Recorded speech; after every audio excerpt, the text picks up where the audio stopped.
بره او خارج الاهلي والزمالك وخارج الصراع للاهلي وللزمالك على لاعبين من داخل الاهلي والزمالك، هتلاقي في صراع اخر ما بين الاهلي والزمالك على لاعبين في انديه اخرى، وعلى راسهم محمد رضا بوبو اللي هو بيفضل الانضمام للنادي الاهلي وبيفضل انه يكون موجود في النادي الاهلي.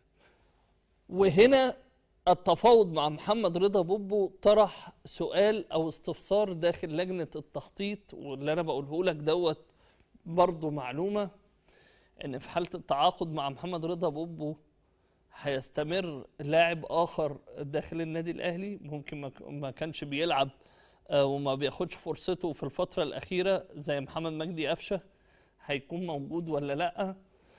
ده وفقا للجلسه اللي هيعملها كولر المدير الفني للنادي الاهلي مع محمود الخطيب رئيس النادي لحسم الصفقات.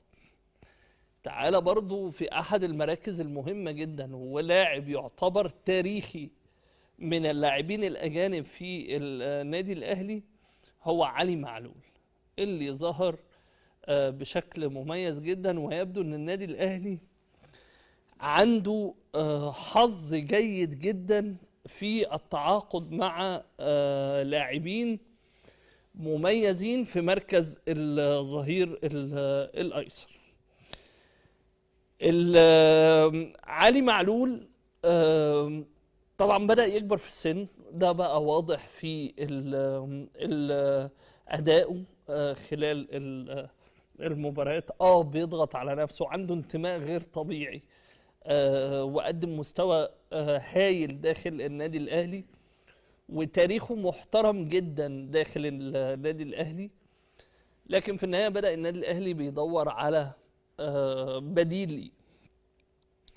البديل ده ما تستبعدش ان هو ممكن يبقى لاعب مهم جدا برضه في نادي الزمالك اللي هو احمد فتوح.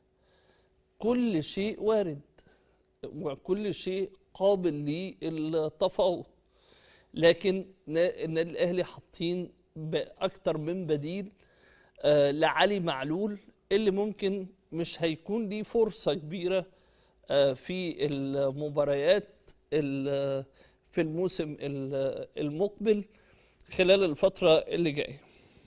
البديل السوبر اللي النادي الأهلي، خلينا نتفق ان هو احمد فتوح هو اللاعب السوبر الوحيد اللي بيلعب في الجبهة اليسرى بشكل مميز، وهو في النهاية الظهير الأيسر العصري والظهير المهم جدا لمنتخب مصر. كان عنده مشكلة في فترة من الفترات داخل نادي الزمالك وتم حلها وتم إنهاها، واللاعب بقى مستمر مع نادي الزمالك ومنتظم مع نادي الزمالك، وما بكلمكش إن خلاص اللاعب رايح نادي الزمالك. أنا بقول لك ده بيتم داخل النادي الأهلي في تفكير في أكتر من لاعب، زي محمد حمدي مثلا اللي بدأ يظهر بشكل مميز برضو مع منتخب مصر، هو أحد الاهتمامات اللي موجودة داخل النادي الأهلي، أو إنه يكون موجود في الفترة المقبلة داخل النادي الأهلي.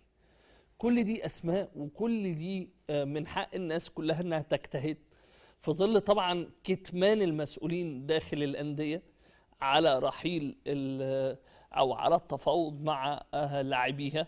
لكن في نفس الوقت أنا بقول لك إن الصيف أو الصفقات الصيفية للأهلي والزمالك قد تشهد مفاجآت كبيرة خلال الفترة المقبلة، وأيضا خاصة بعد الاتفاق بشكل مبدئي مع سيف فاروق جعفر على الاستمرار داخل نادي الزمالك.